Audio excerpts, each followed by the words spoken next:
And now it's time for Hobo Reviews with Willie B.A. Hobo. Tonight's review, A League of Their Own.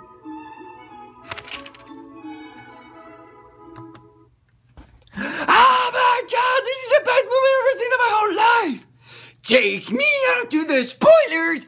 There's this guy named Jimmy Dugan who used to be a home run king in the National League, but then he got too drunk, so now he's a manager of a women's baseball team because Mr. Wrigley, owner of Wrigley Field, has decided to form a women's baseball league team to keep the sport going while the men is serving overseas, helping this great country beat the stupid fucking Nazis! So then there's this scout who goes up to Oregon to meet Dottie and Kit, who amazingly do not have the same last names despite the fact that they're both sisters. And so he scouts the two because one is a terrific all-around player and the other, well, she just hurls it well. So he sends the two to Chicago to Wrigley Field, although it's not named Wrigley Field at the time, to practice and work out and try out. They both make the team as the Rockford Peaches.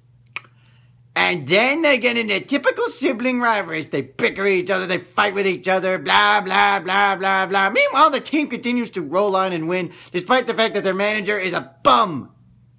Seriously, I'm a freaking bum, and this dude is worse because he's living off of alcohol. I'm at least living on life, which is saying something. And so then he changes throughout the movie, and the sisters continue to bicker and bicker and bicker.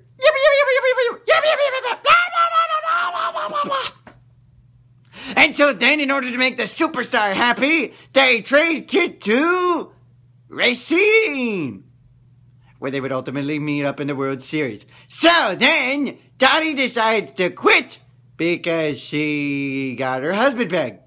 Her husband was discharged. What an unfortunate thing, but at least he is alive. So then they go back to Oregon, only to take a detour back to the Women's League so that she could play in the 7th and deciding game of the championship series. Seriously, what the 7 games? I'm in heaven.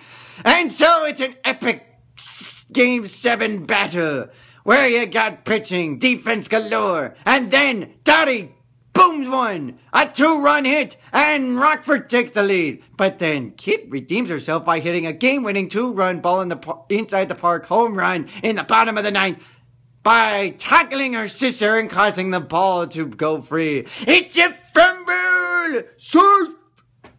Racine wins the Women's World Series!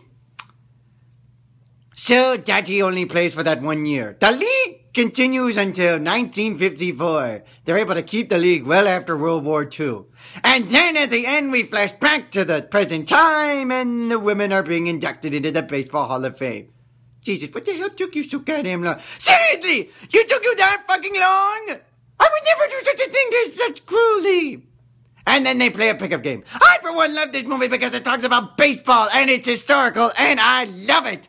This is Willie B.A. Hobo saying, charge! You got charge! Come on, up and go, will you? Come on, charge! Come on! Unless you go to a baseball game with a team of your liking, I'll even give you free Cracker Jack!